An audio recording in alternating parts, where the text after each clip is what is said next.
자, 교재 198페이지, 네, 개발 행위 허가의 제한이죠. 네, 계속 진행합니다.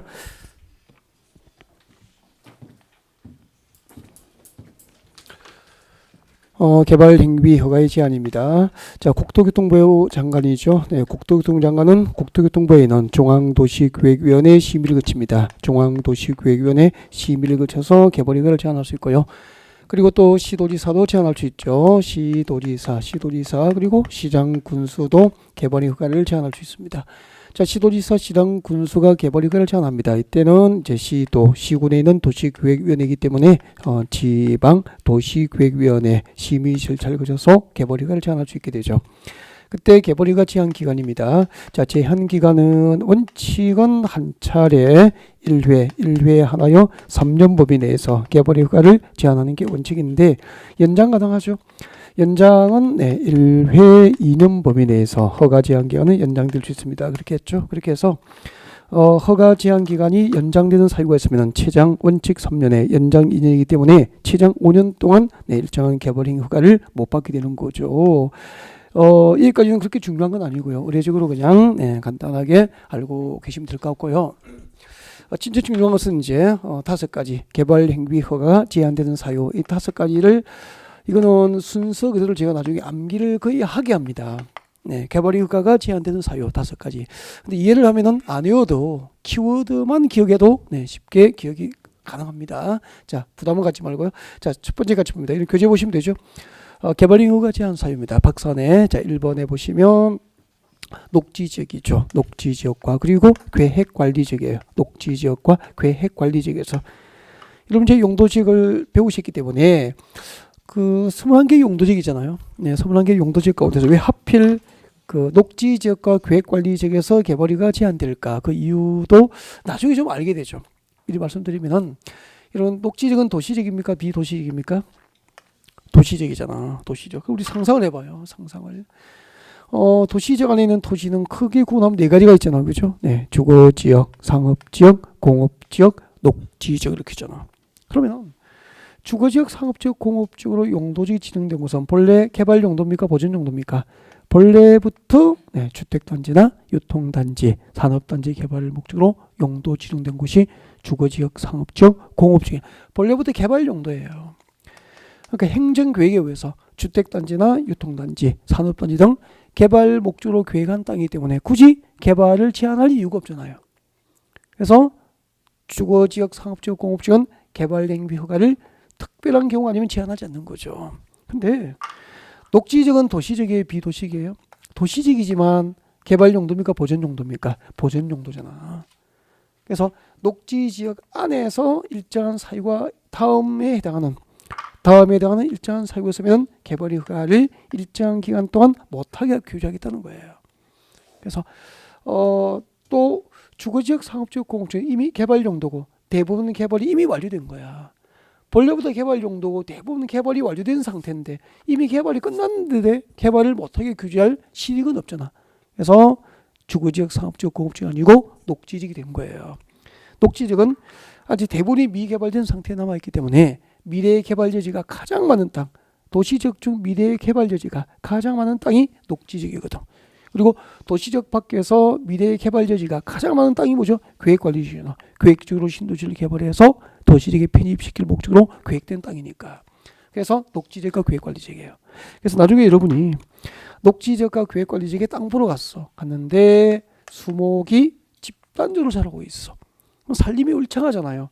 이런 것은 건축물의 건축이나 형질 변경 등 허가를 시청구조에서 해줄까? 제한할까? 제한한다는 얘기예요. 녹지지역과 계획관리지역에서 수목이 집단적으로 자라고 있는 지역은 허가가 제한될 수 있다. 그래서 항상 녹지지역과 계획관리지역에 땅 보러 가면은 그 임야에 있는 수목 상태를 잘 보셔야 돼요.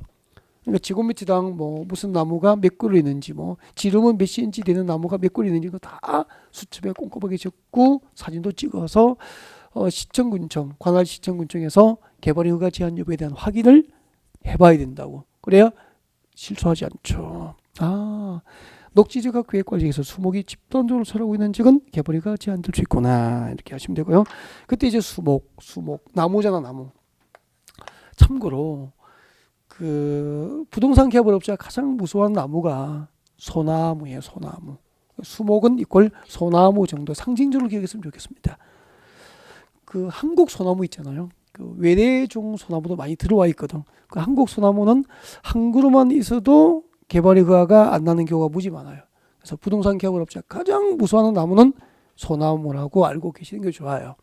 그러니까 서울시 주변에 이제 녹지지이지만 소나무가 있는 지역은 개발의 허가를 거의 받을 수 없게 될 겁니다. 네. 가끔 이제 나쁜 사람들 뭐 소나무를 이렇게 몰래 뿌리에 약 넣고 해서 막 죽이고 하거든요. 허가 안 나니까 그런 거예요.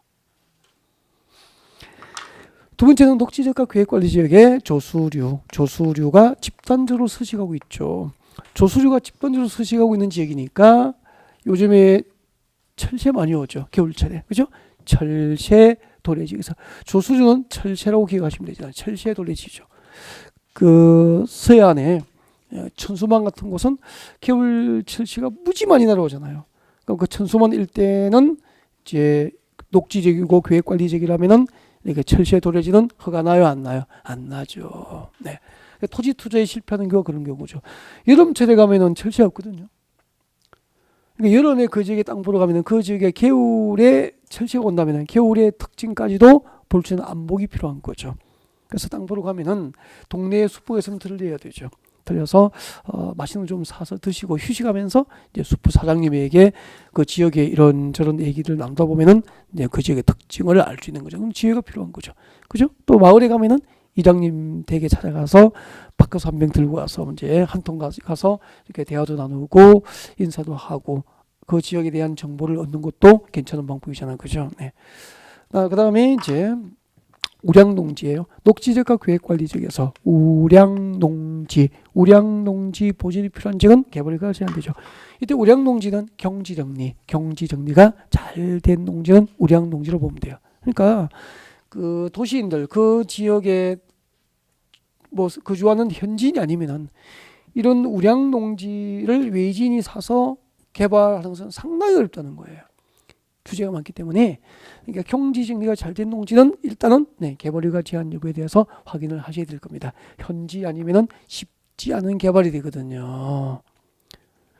그래서 녹지지역과 계획관리지역에서 수목이 집단으로 자라거나 조수류가 집단으로 서식하거나 우량농지 보존이 필요한 지역은 개발허가가 제한될 수 있다. 이것을 듣고 이해는 됐죠. 이해되면 이제 외울 때는 뭘 외워야 될까? 문장을 다 외우면 늘 감당이 힘들다고. 딱 상징적으로 1번 소나무 철새 딱 그렇게 보면 되잖아. 소나무 철새는 개발허가 제한 사유가 된다고 외우면 되잖아요. 내용은 듣고 이해해두고 그죠? 키워드가 되는 단어를 기억하는 방법을 이렇게 암기했으면 좋겠습니다. 그러니까 이 문장을 다 외우니까 감당이 안 되는 거예요. 800페이지를. 듣고 이해하고 키워드 기억하면 되잖아. 약간의 스킬이 필요한 거죠. 그 다음 두 번째 2번은 이런 교재 보시고요. 허가 신청된 개발 행위를 허가하면은 그 개발 행위로 인하여라고 되어 있죠. 인하여. 여러분 무엇으로 인하여? 원인입니까? 결과입니까? 원인이잖아. 그 허가 신청된 개발 행위를 허가하면은 그 개발 행위로 인하여 그 개발 행위가 원인이 되어서 주변 환경이 오염되거나 환경 동그라미 하십시오. 문화재 손상 우리가 있는 환경 오염이 우려되거나 문화재 손상 우려가 있는 지역도 개발허가가 제한됩니다. 환경 문화재를 동그라미 이것을 키워드로 외우면 되죠. 그래서 1번 소나무, 2번 문화재 그렇게 하면 되죠. 부동산 개발업자가 가장 무서워하는 나무가 뭐죠? 소나무라고 했잖아. 진짜 한국 소나무는 보호 수준으로 지정되어 있거든. 소나무 있으면 한 그루가 있어도 개발허가가 안 날 수 있어요. 가장 무서워한다고. 그 다음에 두 번째로 그 부동산 개발업자가 무서워하는 게 뭐죠? 문화재 여부의 문화재. 문화재가 출토되면은 조사 발굴이 끝날 때까지는 당연히 개발허가는 제한해야 되겠죠. 그죠? 제도적으로. 그래서 문화재도 조심하셔야 되는데 국보급 문화재라면 상관이 없죠. 국가에서 문화재청 등에서 얼마나 체계적으로 잘 관리하고 있어. 그죠? 근데 지방에 가면은 이름 없는 절터, 유적지, 사적지, 지방 문화재는 관리가 제대로 안 되는 문화재도 무지 많대요. 예를 들면 옛날에 조선시대 절터였는데 뭐 3층 석탑 남고 추춧돌 남고 뭐 다 자풀이 무성한 곳도 있다고. 그런 것도 개발허가 나요, 안 나요? 안 나잖아요. 그래서 문화재도 특히 조심해야 될 품목이 아닌가 그런 생각이에요. 그 진짜예요. 여러분과 같이 똑같이 공부하시는 분인데 그분 학교겠죠. 학교에서 나가시는데 그 한 8, 9년 정도 됐나? 경기도 이천 쪽에 뭐 지금도 땅값 비싸지만 한참 땅이 이렇게 뜰 때가 있었어. 한 10년 가까이 다 됐을 거야. 땅값이 막 올랐다고 이렇게. 그때 자기도 그 붐을 타고 경기도 이천에 땅을 좀 샀대. 그렇게 해가지고 이 수업 딱 듣고 신세가 따라오신 거야. 자기가 거기에 해당했다고. 그 얘기를 하시더라고. 서울에 살고 계시니까 그죠, 여름에 땅 보러 갔대요. 갔는데 여름이니까 얼마나 살림이 울창하고 잡풀이 막 풀이 무성하겠어. 경기도 이천 쪽이었대. 그래서 도로에 접하고 있고 이제 맹지를 면했잖아요. 네, 녹지적인데 자연 녹지적이었대. 용도직은 참 잘 본 거죠. 잡풀이 무성하니까 여기에 이제 도로가에 차 세워놓고 네, 땅을 본 거죠. 그러니까 경치만 본 거예요. 뒤에 뭐 산 있고 산림 울창하고 너무 좋더래. 여기 이제 바위 똘도 있고 막. 그래서 여기 그 바위 밑에는 다 풀이 있잖아. 이러면 가니까 사람이 들어갈 엄두를 내지를 못하는 거죠. 그래서 여보 이쪽에 우리 집을 짓고 나중에 이제 집 짓고 이 바위가 크니까 이러면 되면 저 바위에 누워가지고 저 별은 여보 별, 이 별은 나의 별 뭐 하고 내 친구들 맥주 파티도 하고 괜찮을 것 같다 뭐 생각도 했을 때. 그래, 우리 그 다음 해 이제 여름에 땅 사놓고 그 다음에 이른 봄에 이제 땅 보러 다시 갔죠. 이제 나중에 건축을 어떻게 할까 다시 갔는데 이른 봄에 가면 잡풀이 다 말라버렸잖아. 말라버리고 보니까 바위 밑에 이렇게 있더래. 이게 뭐죠? 고인돌이잖아. 이천 쪽에도 고인돌 나오거든요. 고인돌은 문화재잖아. 그럼 여기서 개발 허가를 해버리면은 문화재 손상 우려가 있죠. 훼손 우려가 있으면은 허가해줘요? 안 해주잖아요. 이 토지 투자의 대표적인 실패 사례가 되잖아요. 그러니까 여름에 가면은 풀이 무성하니까 밑에 고임돌이 안 보였을 거 아니에요. 고임돌인 줄 모르죠 뭐. 그냥 바위 위에 저 별은 나의 별 뭐, 그죠? 이렇게 하고 온 거죠. 토지 투자에 실패하는 거죠. 그러니까 현장 답사를 얼마나 꼼꼼하게 해야 될까 그런 거죠. 또 우리 이제 겨울철에 요즘에 땅 보러 가면은 계곡의 물은 넘쳐요, 말라 있어요. 뭐 겨울 되면 대개 계곡의 물이 가장 적을 때고 그죠? 말라 있는 경우 많잖아. 근데 여름철이면은 장마철에 침수되고 넘치는 곳도 있을 거 아니야. 그거까지 봐야 된다니까. 그럼 여름철에 이곳이 뭐 이렇게 물이 하천이 범람하여서 침수되는지 여러분 어떻게 알죠? 들어가 봐야 돼요. 숲속에 계곡 주변에 가서 부유물이 걸려 있잖아. 그럼 여름철에 물이 수위가 높아질 때 어디까지 물이 올라오는지를 알 수 있잖아. 그죠? 이런 게 다 지혜로운 거죠. 이런 땅을 볼 수 있어야 돼요. 문화재, 소나무, 산림의 울창한지 여부, 혹시 철새도래지인지 여부, 철새도래지 여부 이런 것들을 땅 보는 안목이잖아. 그리고 아까 높이 깊이도 몇 cm 보라고 그랬죠? 50cm. 절토하거나 성토되는 볼의 높이나 깊이가 50cm 넘으니까 이렇게 현장 답사를 할 때 이런 정도 품목만 알아도 많은 도움이 될 거예요. 막연히 그냥 구경을 가잖아. 이렇게 무엇을 봐야 될지 알게 되잖아. 그죠? 체크해야 될 것들. 특히 이제 문화재, 지방 유적지 사실은 상당히 조심하십시오라고 하더라고. 그러니까 그 아파트가 상대적으로 적은 곳이 경주예요. 경주는 밤에는 문화재가 나오는 거야. 그러니까 건설회사들이 아파트 부지 조성하다 문화재 출토되죠. 조사 발굴이 끝날 때까지 공사는 제한되는 거야, 법적으로. 그러니까 얼마나 많은 그 기회비용 이런 거 막 이래야 되는 거야. 그래가지고 이 아파트 짓는 것을 대형 건설사는 아주 싫어한다 그러더라고. 경주 쪽이 문화재 때문에 그런 거죠. 다. 그래서 딱 두 번째, 첫 번째는 뭘 외울까요? 키워드가 되는 걸 기억하라고 그랬죠. 문장을 다 외우지 말고. 그건 이해 못한 거잖아. 소나무, 철새. 2번은 뭐죠? 문화재, 환경. 이렇게 기억하면 되잖아. 그러니까 허가 신청은 개발인을 허가했을 때 환경 오염 우려가 있어도 개발 허가는 제한될 수 있으니까. 그 다음에 3번이에요. 3번. 도시군 기본계획과 도시군 관리계획 결정에 따라서 용도 지역 등 변경이 예상되고 용도 지역 등 변경에 따라서 지금도 줄 것죠. 허가 기준 줄 것이십시오. 허가 기준이 크게 달라질 것으로 허가 기준이 달라질 것으로 예상되는 지역이죠. 허가 기준이 크게 달라질 것으로 예상되는 지역도 개발허가는 제한될 수 있다. 허가 기준이 달라질 것으로 예상되는 지역 그렇게 기억하면 되겠죠. 그러니까 용도 지역 등 변경에 따라서 아니 여러분 녹지 지역하고 주거 지역하고 허가 기준이 다를 거 아니에요. 그래서 용도지 변경 절차가 진행 중인 곳, 이런 곳은 이제 개발 허가 기준이 앞으로 달라질 것이 예상되기 때문에 이제 건축물의 건축 등 개발이 제한될 수 있는 거죠. 그 다음에 네 번째, 지구 단위 계획이 지정된 지역이죠. 지구 단위 계획구역 밑줄 그어주십시오. 지구 단위 계획이 지정된 지역. 여러분, 지난주 우리가 지구 단위 계획구역을 배우셨는데, 지구 단위 계획구역 지정이 결정고시는 지금 왜 개발허가 제한될까요? 이유가 있죠. 이건 다 아실 텐데. 우리 지난주에 이렇게 배웠다고. 여러분 보세요. 이 동네에 지구 단위 계획구역 지정이 결정고시 됐어. 지구 단위 계획구역 지정이 결정고시면 그날부터 몇 년 내에? 3년 내에 그 일부 지역 단위의 도시공 관리 계획인 지구 단위 계획을 결정해서 결정된 지구 단위 계획으로 개발이 이루어지잖아요. 지구 단위 계획은 도시공 계획 수립 대상 전부입니까? 일부입니까? 일부 지역 단위의 개발 계획이고, 그 지구 단위 계획은 개발 계획이니까 개발 계획에 의해서 이루어지는 개발은 사적 개발입니까? 공적 개발입니까? 공적 개발이거든. 그래서 지구 단위 계획이 지정된 지역은 지구 단위 계획이라는 행정 계획에 의해서 공적 개발이 끝날 때까지 해당 지역 토지 소유자의 사적 개발은 허용됩니까? 제한됩니까? 제한된다는 개념이라고. 지구 단위 계획구역 지정이 결정고시된 지역은 지구 단위 계획에 의한 공적 개발이 끝날 때까지 사적 개발이 제한된다. 그렇게 이해하시면 되고, 기반시설 부담구역은 첫날 개요 설명을 드렸거든요. 드렸는데 아직까지 기억이 안 나죠. 그죠? 한번 들을 수 있으니까. 자, 기반시설 부담구역. 이런 교재 적으십시오.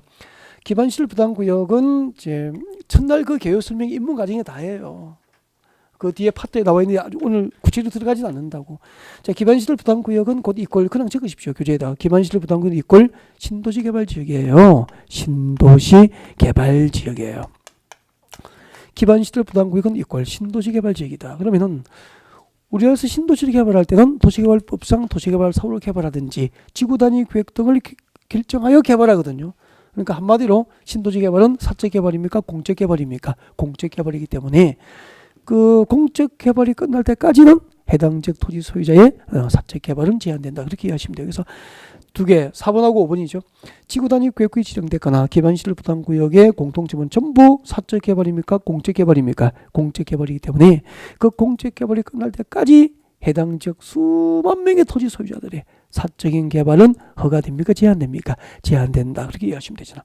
그래가지고 이걸 순서대로 외워야 의미가 있거든요. 시험 칠 때. 시험 치는 게 목적이기 때문에. 네, 그래서 1번은 뭐 소나무 철새, 2번 환경문화재, 3번은 개발이 허가 기준, 4번, 5번이 지구 단위 구역과 기반시설 부담구역. 이렇게 키워드를 기억했으면 좋겠고, 나중에요. 3번부터 5번 있잖아요. 3번부터 5번의 사유가 있으면은 3번부터 5번의 사유가 있으면은 허가 제한 기간이 연장돼요. 개발이 허가 제한이 연장될 수 있기 때문에 아까 원칙 3년의 연장 1회 2년이잖아. 그러면은 3번, 4번, 5번의 사유가 있으면 최장 몇 년이죠? 5년 동안 개발이 허가 제한될 수 있다고. 그럼 10 이렇게 나온다고. 지구 단위 계획구역 지정이 결정고시의 적은 최장 3년 범위 내에서 그 개발행위는 제한될 수 있다. 오미겠습니까? X. 3년입니까? 최장 5년입니까? 최장 5년 범위 내에서 개발이가 제한. 예를 들면 그렇게 출제가 되는 거죠. 그러니까 이 순서를 모르면은 안 되죠. 그래서 이 순서에 준하여 그렇게 기억을 했으면 좋겠고, 여러분 보십시오. 오늘 입문 과정인데 많은 스토리를 제가 더하여 설명드렸기 때문에 안 외워도 많이 익숙함이 있어졌죠. 그죠? 네, 그리고 키워드에 대한 단어 위주로 외우면 되기 때문에 순서를 암기하는 건 아주 쉬워요. 네, 그래서 내년 7월달에 문제풀이 할 때부터 이렇게 틀어두고 외워도 상관이 없다는 거죠. 여기까지입니다.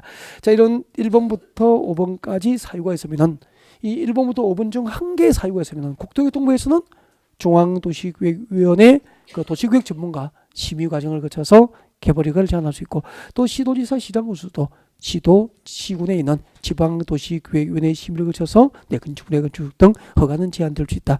제한 기간은 원칙 1회 3년 제한함이 원칙이지만 1회 2년 범위 내에서 연장될 수도 있고, 그래서 연장되면 최장 몇 년 동안 5년 동안 개발 허가는 제한될 수 있다. 그렇게 정리하시면 돼요. 근데 여러분 이렇게 생각하실 수도 있잖아요. 아니 그럼 선생님 1번, 2번은 연장 안 되잖아.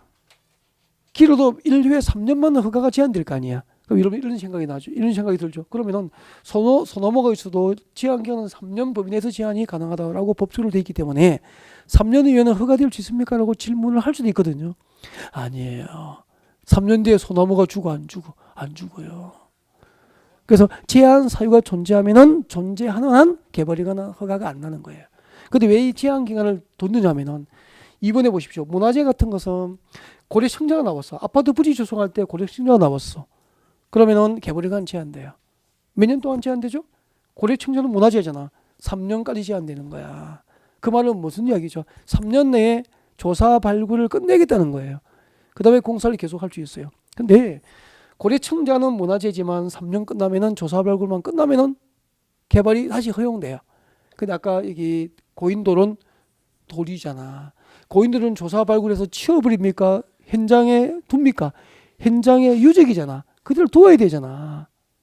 그죠? 고인돌은 돌인데 쓰고 안 쓰잖아. 그래서 영원히 개발이가 안 하는 거예요. 해석을 그렇게 한다고 법원에서. 아셨죠? 네. 그러니까 이 사유가 없어지면은 3년 범위 내에서만 제한하지만 그 사유가 존재하면은 제한 기간과 상관없이 그 지역은 개발이가 나요, 안 나요? 안 하는 거라고. 그러니까 고인돌 있으면은 망하는 거잖아. 땅 샀다가. 그러니까 현장 답사의 중요성이 그렇게 중요한 거죠. 그러니까 이런 제한 사유를 해석하고 현장에 활용하면 전문 지식이고 이렇게 활용할 수 있는 것까지 안 되면은 항상 골치 아픈 안기대 사유가 그렇게 되는 거죠. 활용에 대해서 예를 들어서 이런저런 얘기를 해드린 거죠. 네. 자, 개발휴가 제한이었고요. 그 다음에 198페이지 개발 밀도 관리구역, 199페이지 기반시설 부담구역. 아마 첫날 도시군 관리구역 내용을 소개할 때 개요 설명 드렸을 거예요. 그래서 들어가진 않습니다. 아직 들어가진 않고 여러분 교재 200페이지로 오시면 돼요. 200페이지 제11절이에요.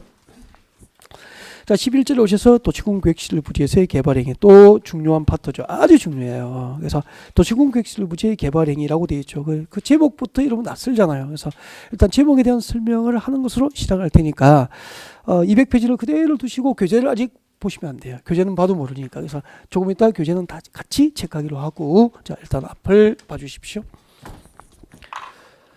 그래도 공법이 참 어려운 과목은 맞아요. 그죠? 어려운 과목인데 그래서 제가 설명드리면은 한 20-30% 정도는 이해도 되고 뭐 아니 이해는 지금 한 7-80% 이해가 되고 다 들리죠. 그죠? 그럼 잘하시는 거라고. 그 정도는 잘하시는 거고 대신에 이제 문 열고 나가는 순간 다 사라지죠.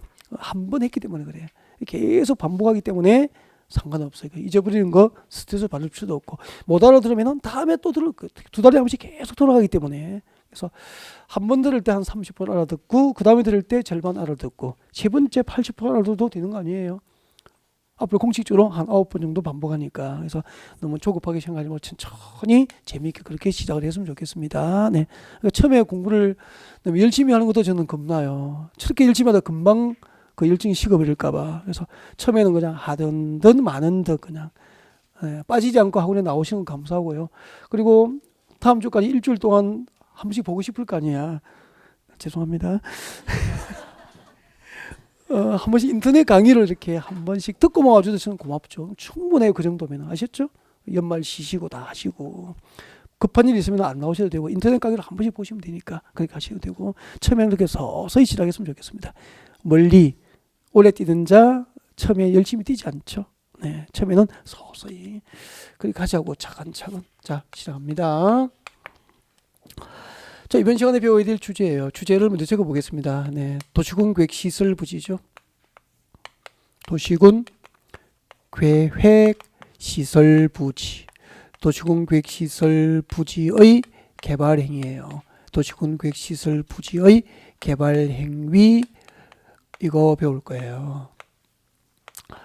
그러면은 이게 제목을 잘 보십시오. 도시군 계획시설은 오늘 배웠어요. 지난주에도 배웠고 앞주에도 배웠고 3주 계속 이야기를 하고 있고요. 도시군 계획시설 부지가 무엇인지는 처음 들어보죠. 제목에서 개발행위 허가 제도는 이제 배웠잖아요. 네, 건축물의 건축, 공작물 설치, 토지용지를 변경 등 개발을 도시군 계획 사업에 의하지 않고 사적인 방법으로 하면은 시청 근처에 가서 허가를 받게 됩니다. 개발행위 허가 그렇게 되죠. 자, 도시군 계획시설 부지가 무엇인지 이야기를 좀 하려고요. 여기서부터 시작합니다. 봐주세요. 여러분 우리 아까 이렇게 배웠잖아. 우리 기반시설 무엇이 있죠? 도로 등이잖아요. 도로, 지하철, 공항시설, 항만시설, 종합운동장, 학교, 공원 녹지 등이 전부 기반시설이라고. 이런 기반시설 도시적과 군적의 토지 위에다가 설치하려면 도시공관리계획, 도시공관리계획은 행정계획으로 정책을 입안해서 설치를 결정을 하고 공식적으로 고시하여서 시민에게 알려줍니다. 그때부터 도로 지하철에 대한 법상 명칭은 바뀌어버리죠. 뭐로 바뀌죠? 도시군, 도시군계획, 도시군계획 시설로 바뀌어버리는 거죠. 그래서 도시공계획시설이 뭐죠라고 말하는 연습하십시오. 도시공계획시설이 뭐죠? 기반시설 중 도시공관리구로 결정고시된 시설. 그게 기반시설, 도시공계획시설이에요. 연습하셔야 된다니까. 기반시설 중 도시공관리구로 결정된 시설 도시공계획시설이라고 하고 그 도시공계획시설 설치하는 사업이 무슨 사업이죠? 도시공계획시설 사업이 되는 거죠. 이 도시공계획시설 사업에 의해서 도로가 건설되고 지하철 건설을 하면서 도로 만들고 지하철 건설하면서 건축부에 따라서 건축을 한다든지 또 도로 지하철 건설하기 위한 형질 변경을 한다든지 이런 것은 전부 공적 개발이기 때문에 허가 대상입니까? 아닙니까? 개발 허가 대상이 아니다. 그렇게 배운 거예요. 자, 그러면 도시공계획시설 부지가 무엇일까? 이 도시공계획시설 사업이 결정고시된 토지, 도시공계획시설 사업이 결정고시된 땅을 도시공계획시설 부지라고 하는 거예요. 예를 들면 자 봐주십시오 여러분. 여기에 도로가 있습니다. 도로가 있어요. 이야기를 할 거예요. 도로. 이 도로가 있는데 갑과 을이 도로 주변에 토지를 취득합니다. 갑도 토지를 취득했고 을도 토지를 취득했고요. 이 갑과 을을 좀 이야기를 좀 해야 돼요. 소개를 좀 할게요. 나이가 올해 31세예요. 31세. 그리고 총각입니다. 청년들이에요. 31세 총각인데 5억씩 투자한 거예요. 갑도 5억, 을도 5억. 5억씩 투자했는데 5억씩 땅을 산 거죠. 투자 목적으로 샀어. 투자 목적으로 총각들이 땅을 샀죠. 5억짜리 땅을. 31살에 투자 목적으로 5억 정도 땅을 살 정도면 근실한 청년 맞죠? 나하고는 좀 다른가 봐. 이 나이에 꿈도 못 꿨었는데 투자 목적으로 한 거예요. 그렇게 해서 서로 한 5년 정도 아무튼 10년 늦어도 10년 안에 이 땅을 이렇게 10억으로 만들어서 그때 장가가고 해야지 라고 했던 청년들이야. 근데 이 돈을 어떻게 준비했느냐면은 27에 대학을 졸업하고 졸업하자마자 대기업에 취업해서 연봉을 10원도 쓰지 않고 숨만 쉬고 사는 거야. 용돈을 엄마에게 받아 쓰고. 그렇게 해서 2억 얼마를 모으고 부모님께 조금 도움을 받고 2억을 대출받아서 땅을 산 거죠. 괜찮은 청년들이죠. 땅 샀어. 근데 서울시에서 기존의 도로가 좁으니까 갑거리 토지에다가 도로 설치를 결정합니다. 그럼 도로는 뭐죠? 도시공계획시설입니까? 일단 기반시설입니까? 법적으로 기반시설이잖아. 그럼 갑거리 토지에 서울시에서 도로를 설치하려면 기반시설 설치는 서울시 도시공관리구로 정책을 입안해서 결정을 고시하게 되죠. 이렇게 그때부터 도로의 법상 명칭은 도시공계획시설이고 그 도로를 건설하는 사업이 무슨 사업이죠? 서울시 도시공계획시설 사업이 되는 거예요. 이렇게 도시공계획시설 사업이 결정고시된 즉 도로 설치가 결정고시된 이 갑의 토지, 이 갑과 을의 토지, 그 토지의 지상, 지하, 공중, 수중, 수상을 도시공계획시설 부지라고 하는 거예요. 도시공계획시설 부지. 그러니까 도시공계획시설 부지가 무엇인지 아셨죠? 서울에서 도로용지, 지하철용지, 학교용지, 공원용지, 항만용지, 공항건설용지 등으로 결정고시된 땅을 무엇이라고 부릅니까? 도시공계획시설 부지로 묻겠다 그래요. 이렇게 도시공계획시설 부지, 즉 도로용지로 결정고시된 갑과 을의 토지에서는 건축물의 건축 등 개발 허가를 할까요? 개발 허가를 해서는 안 될까요? 개발행위 허가를 하여서는 아니 된다. 건축물의 건축이나 공작물 설치를 하여서는 안 된다라고 법조문이 만들어진 거예요. 국회에서 다 그렇게 법을 만드는 거예요. 앞으로 도시공계획시설 부지로 결정고시된 토지에서는 원칙적으로 건축물의 건축 등 개발 허가를 해서는 안 된다는 거죠. 그러면은 개발 허가 안 나니까 집가 땅값은 오를까요? 떨어질까요? 당연히 떨어질 거 아니야. 5억 주고 샀었잖아. 순식간에 3억이 날아가. 2억이 날아가요. 그럼 아까 2억 얼마를 연봉을 모았었고 부모님께 조금 도움을 받았었고 대출 2억을 끼고 샀잖아. 빚만 2억 남게 된 거잖아. 대출만. 미쳐버리는 거죠. 근데 열심히 종잣돈을 모은 청년들인데 기특한데 실수한 게 있죠. 뭘 실수했죠? 전문가와 컨설팅을 하지 않은 거죠. 그래서 이런 땅을 사게 된 거잖아요. 전문가와 컨설팅이 빠진 거죠. 컨설팅했다면 이런 땅을 사지 않았겠죠. 왜요? 도로는 하루아침에 서울시에서 설치를 결정고시하는 게 아니고요. 그 도로는 기반시설 설치니까 일정한 행정적 절차를 거쳐서 그것이 정책으로 서울시에서 입안이 됐을 거예요. 그럼 이 정책이 입안되는 과정에서 제일 먼저 기초조사하고 주민 의견을 듣고 서울시 의회를 통과해야 돼. 이 두 번째, 세 번째 단계에서 적어도 정보는 공개돼요. 그 전문가 컨설팅 했다면 이 단계에서 정책이 입안도 되기 전에 이 단계에서 주민 의견 청취 과정에서 이 정보는 전문가는 다 알고 있는 거죠. 그럼 이런 데는 안 샀을 거 아니에요. 그 다음에 이것을 결정할 때, 최종 정책을 결정할 때도 관경적위원회가 협의하고 도시계획의 심의를 통과해야 되거든요. 이 절차에서 정보는 다 공개되어 있다고. 이 초기에 정보가 공개되기 때문에 이런 투자를 안 해야 할 수 있는 거죠. 그래서 컨설팅료를 아낀 게 잘못이잖아요. 내 재산 지키기 위해서 5억이면 작은 돈은 아니잖아. 이런 큰 돈을 투자할 때는 컨설팅 해야죠. 전문가에게. 그게 실패해요. 집가는 떨어졌죠. 매수자가 있을까 없을까? 매수자는 없잖아. 누가 사겠어? 도로용지, 지하철 용지를 결정하셔야 되는데 막대한 경제적 손실을 당하게 된 거잖아. 그때 도시공계획시설 사업의 결정고시에서 토지 소유자가 받게 될 막대한 경제적 손실을 보상한다는 손실 보상에 관한 규정이 있을까요? 없을까요? 없습니다. 그 손실보상 규정이 없음에 대해서 요즘엔 토지 소유자도 다 똑똑하잖아. 그래가지고 헌법재판소에 헌법 소원을 낸 거예요. 손실보상 규정이 없음에 대해서 얼마나 억울하니까 변호사 사가지고 헌법 소원을 했죠. 했는데 헌법재판소에서 진짜 헌법 불합치 결정을 합니다. 헌법 불합치 결정. 헌법 불합치 결정에서 2년 내에 해당 법률은 폐지하든지 개정해야 돼요.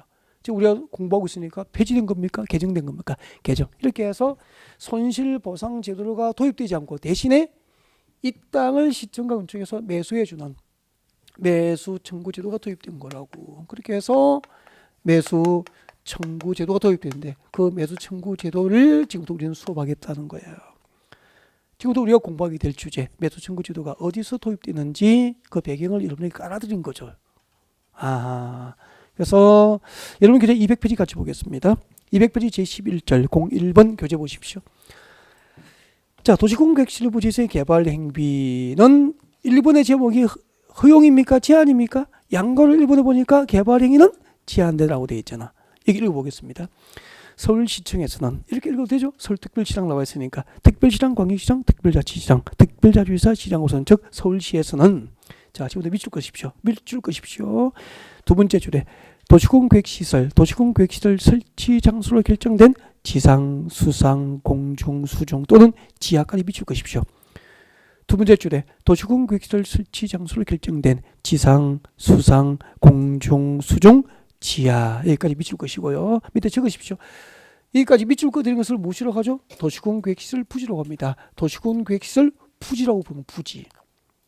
도시공계획시설 사업이 결정고시 된 지상, 지하, 공중, 수중, 수상을 도시공계획시설 부지라고 부르는 거예요.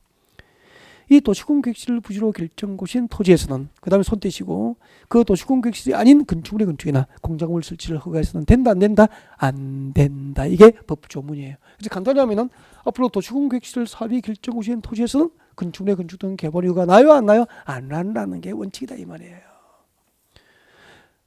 그래서 그때 개발 허가가 제한됨으로 해서 땅값은 떨어지고 매수자도 없게 되고 그 토지 소유자가 막대한 경제적 손실을 받게 되는데 그 손실보상 규정이 없음에 대해서 헌법 소원을 했고 결과 헌법 불합치 결정이 있었고 그래서 헌법 불합치 결정의 결과 손실보상 제도를 채택했습니까? 매수 청구제가 도입된 겁니까? 매수 청구 손실보상 규정을 만들지 않고 대신에 매수 청구 제도가 도입된 거예요.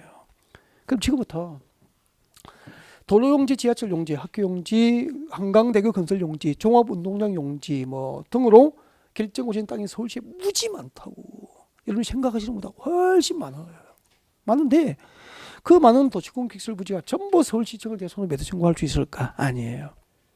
그 도시공계획시설 부지 중에서 어떤 요건에 해당하는 토지 소유자가 매수 청구를 누구에게 해야 되는지 하면은 몇 개월 내에 매수 여부를 결정해서 알려주는지 매수 결정을 알리면 몇 년 내에 매수를 하게 되는지 그때 매수 대금은 현금 지급하는지 채권 지급하는지 등에 대해서 알고 있어야 전문가잖아. 그래서 매수 청구 대상부터 하나하나 학습하려고요. 그래서 자, 오른쪽으로 오시면은 201페이지 보면은 도시공계획시설 부지의 매수 청구 절차가 소개되어 있습니다. 소개되어 있죠? 매수 청구 절차가 소개되어 있는데 거기 절차도 그림을 먼저 보면은 지금 무슨 말인지 모르고 머리가 아파요. 근데 그 그림은 나중에 이제 이렇게 한 번 진도 한 두 번 돌고 보면 좀 이해가 돼요. 그래서 미리 그 표는 안 보셨으면 좋겠고, 201페이지 내려오세요. 저 밑에 보면은 이제 매수 청구 대상 세 번째 줄에 있을 거예요. 맨 밑에 세 번째 줄에 보시면 매수 청구 대상 등 나와 있습니까? 여기서부터 진도를 나갈 거예요. 그래서 제가 해드릴 테니까, 설명을 들으면서 필기는 필요 없죠. 교재에 있는 내용이니까. 그래서 교재를 활용하시면 되니까. 가끔 제가 뭐 밑줄 것십시오라고 할 때 밑줄 긋으시면 돼. 그래서 이제 앞으로 보시면 됩니다. 자, 매수 청구 대상부터 하겠습니다. 자, 매수 청구 대상은 이거예요. 도시공 객지를 사업을 결정고시에서, 즉 갑과 을의 토지에 도로 설치를 결정고시에 놓고 10년입니다. 10년 동안 사업이 미집행됩니다. 10년 내에 사업이 미집행됐어. 장기 미집행 도시공 객지를 보시죠. 만약에 여러분이 이제 갑과 을의 입장이라면 얼마나 속상하시겠어. 땅 사놓고 도로 용지를 결정고시 돼 있고 10년 동안 공사가 미집행됐다니까. 그래서 여기서 하나만 기억하시면 돼. 몇 년? 10년. 10년 동안 사업이 미집행되고, 그리고 지목이 대인 토지면은 매수 청구 대상이 되는 거죠. 그래서 두 가지만 기억하시면 돼요. 10년 미집행의 지목이 대지면은 매수 청구 대상이 된다는 거예요. 그래서 자, 여러분 교재 같이 보겠습니다. 201페이지 맨 밑에 있죠. 도시공 객지를 결정고시로도 몇 년 이내? 10년 이내. 10년 동그라미 하시면 되죠. 10년 이내에 사업이 시행되지 아니한 경우의 토지 중에서 밑줄 그십시오. 지목이 대 동그라미 하십시오. 지목이 대인 토지 소유자는 그 토지의 매수를 청구할 수 있다. 이해가 됐습니까? 도시공 객지를 결정고시로부터 몇 년? 10년 동안 사업이 미집행되고 지목이 대진 토지 소유자는 해당 토지의 매수를 해달라고 관할 시청군청에 매수 청구를 할 수 있는 거죠. 자, 어디에 하느냐면은 매수 의무자, 원칙적으로 매수 의무자를 대상으로 해야 될 거 아니야. 법적으로 매수를 해야 될 의무 있는 자에게 매수 청구를 해야 되죠. 그때 매수 청구는 원칙적으로 시청군청을 대상으로 해요. 시청군청이니까 서울은 누구죠? 서울특별시장이 법상 매수 의무자가 되는 거예요. 서울시청을 대상으로 매수 청구하면 되는 거예요. 법상 매수 의무자는 서울시장이 되는 거잖아. 그죠? 그리고 인천은 인천광역시청의 매수 청구입니다. 인천광역시장이 매수 의무자가 되는 거고요. 세종시는 세종특별자치시장, 제주도는 제주특별자치도지사, 그리고 시지역은 시장, 군지역은 군수를 대상으로 매수 청구하는 거죠. 그래서 이걸 외울 때 그 시험 무지 많이 나왔거든요. 근데 이걸 엄청 많이 틀리는 거예요. 매수 청구는 어디 하죠? 이걸 외우니까 안 되는 거죠. 결국은 뭐죠? 시청군청이잖아. 매수 청구는 어디 하죠? 시청군청. 이렇게 만들면 상식이잖아요. 10년 미집행의 지목이 대진 도시공 객실 부지, 장기 미집행 도시공 객실 부지의 토지 소유자는 관할 시청군청을 대상으로 매수 청구할 수 있는 거야. 시청군청을 대상으로 매수 청구하니까 서울에선 서울특별시장이 매수 의무자가 되는 거잖아. 인천 인천광역시장이나 저기 가운데 평창은 평창군청에 해야 되니까 법적으로는 평창군수가 매수 의무자가 되는 거다 이 말이죠. 근데 이걸 매수 의무자를 외우고 있으면 이상한 거잖아요. 매수 청구는 어디예요? 시청군청에. 개발의 허가 어디 가서 받죠? 아까 개발의 허가 어디 가서 받죠? 시청군청에. 허가권자를 안 외워도 되는 거잖아. 매수 의무자도 안 외워도 되는 거잖아. 그죠? 그러니까 상식인데 이거 쪽지에 적어서 자꾸 외워버리니까 이제 수백 개 되니까 나중에 감당이 안 되고, 네, 특별시장, 광역시장, 특별자치시장, 특별자치도지사, 시장 무슨 뭐 시장 군수구청장인지 국토부 장관인지 헷갈리기 시작하는 거예요. 개발의 허가 어디 가서 받죠? 시청군청. 매수 청구는 어디에 하죠? 관할 시청군청을 대상으로 매수 청구권을 행사할 수 있는 거예요. 아직 예비는 들어갈 필요 없을 것 같고, 그 다음에 이렇게 서울시청이 매수 청구하면은 서울시장은 매수 여부를 결정해서 매수 청구한 토지 소유자가 알려줘야 되겠죠. 6개월 내에 매수 여부를 결정해서 알립니다. 몇 월 내에? 6월 내에 매수 여부를 결정해서 알려요. 6개월 내에 매수 여부를 결정해서 알려야 되고, 매수 결정을 알리면은 그날부터 2년 내에 해당 토지를 매수해야 됩니다. 여러분 교재 202페이지 중간 약간 위에 보면은 매수 절차 나와 있습니까? 네, 매수 절차 읽어보겠습니다. 202페이지죠. 매수 의무자는 매수 청구를 받은 날부터 몇 개월 내에? 6개월 이내 줄 거죠. 6개월 내에 손떼주고 매수 여부를 결정해서 토지 소유자 등에게 알려야 하고, 매수하기로 결정한 토지는 매수 결정을 알린 날부터 또 몇 년이죠? 2년 내에 해당 토지를 매수해야 된다는 얘기죠. 여기까지죠. 그런 숫자를 뽑아서 외워야 될까요? 안 외워야 될까요? 안 외워도 상관없어요. 그 정도는 문제풀이가 내년 7월 달에 다 저절로 외워지는 거예요. 그러니까 따로 뽑아서 외우시면 안 돼요. 숫자는. 저는 공법에 이 숫자만 정리하면 한 600개에서 한 700개 정도 되거든요. 대충 외워야 될 게. 600개, 700개 정도 수치를 어떻게 외우냐고. 그래서 수치가 정답을 결정하는 경우는 있긴 있는데 수업 시간에 반복적으로 하는 것만 해도 되고요. 문제풀이 과정에서 외웠던 것만 외워도 충분하니까 따로 숫자는 안 외워도 된다는 거죠. 그러니까 공법을 허가권자, 인가권자 뭐 이런 거 뭐 지정권자 이런 것만 외우고 숫자만 자꾸 외워서 공법 공부라고 하시는 분들도 많거든요. 공법은 외워도 자꾸 잊어버려요. 뭘 잊어버려요? 하면 이런 거 막 인가권자 너무 많아요. 허가권자 너무 많아요. 그게 정답 결정하는 경우가 거의 없는 거예요. 안 나올 거 가지고 고민을 하고 있는 거죠. 네, 그런 고민 안 했으면 좋겠습니다. 네, 인가권자, 지정권자, 승인권자를 외우는 게 아니고 제도를 많이 보라는 거죠. 넓게 단어도 공부하지 말고. 그 다음에 6개월 내에 매수하기로 결정해서 알렸어. 그럼 그 다음 매수 결정을 알렸으니까 몇 년 내에 매수해야 됩니까? 앞으로 2년 내에 매수해야 된다고. 그때 매수를 하면은 매수대금은 현금 지급해요. 현금 지급의 원칙인데 채권으로 대금 지급이 이루어질 수 있거든요. 그때 발행하는 채권의 이름이 도시군계획시설 채권이라고 해서 202페이지 보면 참고에 도시군계획시설 채권이 잠깐 소개되어 있을 거예요. 이런 거 누가 발행하는지 뭐 이유는 얼마인지 이런 거 나중에 다 하는 거라고. 지금 이런 거 외우면 안 되죠. 큰 흐름 제도만 잡아가면 되죠. 일단 매수대금 보겠습니다. 위에 3번 원칙부터 보죠. 자, 매수무자는 매수 청구를 받은 토지를 매수할 때는 현금 줄 거면 되죠. 현금으로 대금 지급이 원칙인데 예외 봅니다. 다음 중 한 개에 해당하는 경우 박산의 기업가 니은에 해당하는 경우죠. 즉 기업권 토지 소유자가 원하는 경우에는 매수무자가 지방자치단체라면 현금입니까? 채권입니까? 도시공개시설 채권으로 대금 지급이 이루어질 수 있다는 거죠. 그래서 원칙은 현금, 예외적으로 채권으로 대금 지급이 이루어질 수도 있다는 정도. 이 정도만 해두시면 돼요. 네. 그리고 저 좀 보실까요? 네. 저 좀 보시고 그 다음에 지금 여기 이제 자료에서 인문 과정이 없는데 그래 이야기만 듣습니다. 기본서에 다 있으니까 그래 이야기만 듣죠. 교재에 없는 내용이에요. 10년 미집행에 도로용지로 결정고시 되고 10년 미집행에 지목이 되어서 갑과 을은 서울시청을 대상으로 매수 청구를 했다고 했는데 서울시에서 6개월 내에 매수하겠다고 결정을 알린 게 아니고 6개월 내에 예산 사정으로 매수 계획이 없음을 알려왔어. 그 매수하겠다는 겁니까? 매수 거부라는 겁니까? 매수 청구했다가 시청군청에서 매수 거부를 당했잖아요. 또 6개월 내에 매수하겠다고 결정을 알려왔어. 그럼 몇 년 내에 매수해야 되죠? 매수 결정을 알린 경우 2년 내에 매수해야 되죠. 근데 매수 결정을 알려놓고 2년이 경과할 때까지 매수하지 않는 거예요. 그럼 이번에 매수 거부입니까? 매수를 지연하고 있는 겁니까? 이 경우는 매수 지연이라 그래. 이 매수 거부, 매수 지연 시 네, 일정한 개발행위가 허가가 돼요.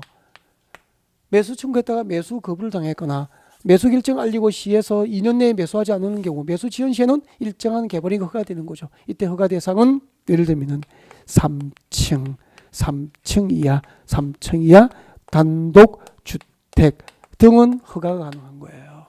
그러면 매수 청구해도 매수 거부를 당해도 손해 갈 일은 있어 없어? 없잖아. 3층 이하의 단독 주택, 3층 이하의 제1종 근린 생활시설, 2종 근린 생활시설 등등, 2종 근린 생활시설 등등 대부분의 상가 건축이 허용돼요.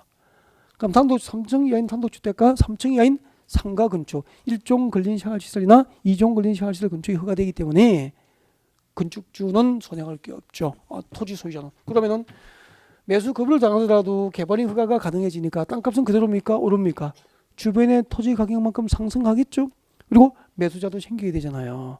이런 이야기를 하는 이유가 그리고 여러분 주택가 가면은 다 개발됐어. 개발됐다는 것은 이제 도로 주변에 건축이 이루어졌다는 거잖아요. 이렇게 다 건축이 되어 있다고. 다 건물이에요. 다 주택이에요. 다 주택가야. 다. 여러분이 살고 계신 동네라고 가정합시다. 근데 가끔 우리 동네에 보면은 건축이 되지 않고 공터로 남아있는 대지도 있죠. 가끔 이렇게 보인다고. 이거 알고 보면 사연이 있다. 그러니까 옛날에 철도부지로 결정고시 돼 있거나 도로용지나 공원용지 등으로 학교용지 등으로 결정고시는 땅이 많은 거예요. 한마디로 도시공개시로 묶여서 건축이 뭐 안 되는 거죠. 근데 이렇게 도시공개시설 부지로 묶이면 땅값은 싸고 개발이가 안 하니까 건축을 못 하는 거죠. 그냥 공투로 남겨두니까 동네분들 쓰레기 갖다 버리고 하니까 동네 부지런한 할머니들에게 이거 그냥 빌려드려가지고 텃밭으로 막 쑥갓도 심고 상추 심고 막 그렇게 하는 것도 있다고. 알고 보면은 이제 이렇게 10년 이상 사업이 미집행된 지목이 대지인 땅도 무지 많다는 건 주택지니까 대지잖아요. 근데 이 토지 소유자가 매수 청구 대상임을 매수 청구 제도를 알아요, 몰라요? 모르죠. 부동산에 관심 있는 여러분도 오늘 아셨잖아. 되게 모르는 거죠. 그래서 이렇게 뭐 상추 심고 이렇게 텃밭으로 활용하고 있는 거예요. 그럼 이런 땅이 있으면 요즘에 경기가 안 좋으니까 주택 경기가 안 좋으니까 거래가 별로 없잖아요. 그러니까 좀 수월할 때 동네에 이런 곳이 있으면은 이거 토지용 계획만 확인하면은 도시공 계획시설 사업 부지로 결정 고시된지 여부는 금방 체크할 수 있다고. 그럼 지목이 되지면은 이제 토지 소유자 만나서 컨설팅 하면 되잖아요. 이거 팔아드릴 테니까 매도대금, 매수대금에 당신 나중에 이거 매도하면은 대금을 받을 거냐? 매도대금의 20%를 저에게 주십시오. 이런 식으로. 말로 해야 됩니까? 계약서 씁니까? 계약서 쓰고 못 믿으니까 법무사가 공정하고 해서 이런 거 네, 작업하면 되잖아. 시청에 매수 청구하고 6개월에 매수 결정 알리고 매수하면은 2년 내에 허가 나요. 2년 내에 매수해야 돼요. 근데 대금은 현금 지급이 원칙이잖아. 현금 나올 거 아니에요. 매도 대금이 5억이면은 네, 1억은 받을 수 있겠네. 컨설팅이요. 아까 매도 대금이 얼마를 받기로 했잖아요. 법정 수수료하고는 상관이 없잖아. 컨설팅이니까. 중개가 아니잖아. 그죠? 이렇게 할 일이 많죠. 찾아서 할 수 있어야 되죠. 전문지시로 보장되면. 생각보다 많아요. 무지 많아요. 도시공개시설 부지로 결정 오신 땅이. 마지막 203페이지 볼까요? 203페이지 03번입니다. 도시공개시설 결정의 시료 등 나와 있죠. 읽어드리겠습니다. 네. 203페이지 오른쪽 제일 위에 보십시오. 자, 세 번째 줄 읽어드립니다. 도시공개시설 결정고시로부터 몇 년? 20년 동그라미. 20년이 지날 때까지 그 설치에 관한 사업이 시행되지 아니한 경우 그 도시공개시설 결정은 그 고시로부터 20년이 되는 날입니까? 다음 날입니까? 20년이 되는 날에 다음 날 미칠 것이십시오. 다음 날 그 결정의 효력을 잃게 됩니다. 자, 그대로 펼쳐두시고 앞으로 보시면 됩니다. 네. 이런 얘기죠. 오늘 우리 이번 시간 두 번째 시간 공부한 게 여기 도로가 있었고 위에는 네, 갑과 을이 투자 목적으로 땅을 샀었고 서울시에서 갑과 을의 토지를 대상으로 도로 설치를 결정고시합니다. 도로 기반 시설 설치를 서울시 도시공관리구역으로 결정하여 고시를 해버렸죠. 그때부터 우리는 갑과 을의 토지를 무엇으로 불렀죠? 도시공계획시설 부지로 묶였다라고 할 수 있죠. 이 도시공계획시설을 묶인 갑과 을의 토지에서는 원칙적으로 건축물의 건축 등 개발이가 나요, 안 나요? 안 나잖아요. 땅값도 떨어지고 매수자도 없고, 그죠? 매수자도 없고 그랬었죠. 자, 여기에 대해서 우리는 오늘 세 가지를 이제 배웠죠. 도시공계획시설 부지로 결정고시인 토지에서는 원칙적으로 건축물의 건축 등 개발 허가를 해서는 안 된다는 거 하나 배웠죠. 근데 제일 먼저 아직은 안 배웠습니다. 2년 동안 공사가 미집행됐어. 갑과 을의 토지에 도로 용지로 결정고시해 놓고 2년 동안 공사가 미집행됩니다. 2년 동안 사업이 미집행되고 나중에 배울 거예요. 1월 달에 단계별 집행 계획 등 수립이 없다면은 네, 건축법상 임시 가설 건축물의 건축 등이 허가되는 경우가 있어요. 그 다음 배운 게 10년이에요. 갑과 을의 토지에 도시공계획시설 사업을 결정고시해 놓고 10년 내에 사업이 미집행됩니다. 10년 동안 사업이 미집행되고 지목이 뭐죠? 대지, 대인 토지는 관할 시청군청을 대상으로 무엇을 할 수 있죠? 매수 청구를 할 수 있죠. 조금 전에 몇 년 배운 거죠. 도시공계획시설 사업을 결정고시했습니다. 갑과 을의 토지에 도로 용지를 결정고시해 놓고 20년 내에 사업이 미집행되면은 20년 동안 사업이 미집행된다면은 20년이 되는 날에 다음 날 갑과 을의 토지에 도시공계획시설 사업을 결정고시한 그 결정고시의 효력이 그대로 있을까요? 실효될까요? 실효. 갑과 을의 토지는 도시공계획시설 부지에서 법적으로 풀리게 되는 거예요. 20년 동안 공사가 미집행되면은 20년이 되는 날에 다음 날 결정고시의 효력은 법적으로 실효되기 때문에 갑과 을의 토지는 드디어 도시공계획시설 부지에서 풀리게 되는 거예요. 그러면은 도시공계획시설로 풀렸으니까 땅값 개발인가 가능해지죠. 지가는 주변에 그도 20년 동안 오르지 못한 땅값이 주변 시세만큼 오를 수 있는 거잖아. 그리고 매수자도 줄을 서겠지만 개발 가능하니까 그렇게 되는 거예요. 그래서 우리 헌법상 사유재산은 보장하지만 공공복리를 위해서 필요한 범위 안에서 사유재산은 법률로 제한할 수 있죠. 이렇게 제한할 수도 있지만 이제 국민의 기본권이 사유재산 보장이 무한정 침해를 당하면 안 되잖아요. 그래서 일몰법이라고 해서 일정한 기간이 지나면은 그 기간이 몇 년이죠? 20년 동안 사업이 미집행되면은 20년이 되는 날에 다음 날 결정고지의 효력을 실효하도록 이제 법이 만들어진 거예요. 그래서 이 세 가지를 나중에 한꺼번에 볼 수 있어야 돼요. 여기에 살을 붙여가는 방법으로 강의가 이루어진다고. 도시공계획시설 사업을 결정고시하면은 그 도시공계획시설 부지로 결정고시한 토지에서는 건축물의 건축 등 개발이 제한되지만 제일 먼저 2년 미집행에 단계별 집행구역 등 수립이 없으면 건축법상 임시 가설 건축물의 건축 등이 허가될 수 있고 10년 미집행에 지목이 되지면은 시청 건축을 대상으로 해당 토지에 대한 매수 청구를 할 수 있고 20년 동안 사업이 미집행되면은 20년이 되는 날에 다음 날 도시공계획시설 사업 결정고시의 효력은 실효된다. 자, 교재도 다 체크해드렸고 어디 하는지 내 설명이 여기까지예요. 잠시 휴식한 후에 도시공계획시설 사업 절차까지 들어가지 않습니다. 들어가진 않고 이제 국토계획법은 여기까지예요. 여기까지 마무리를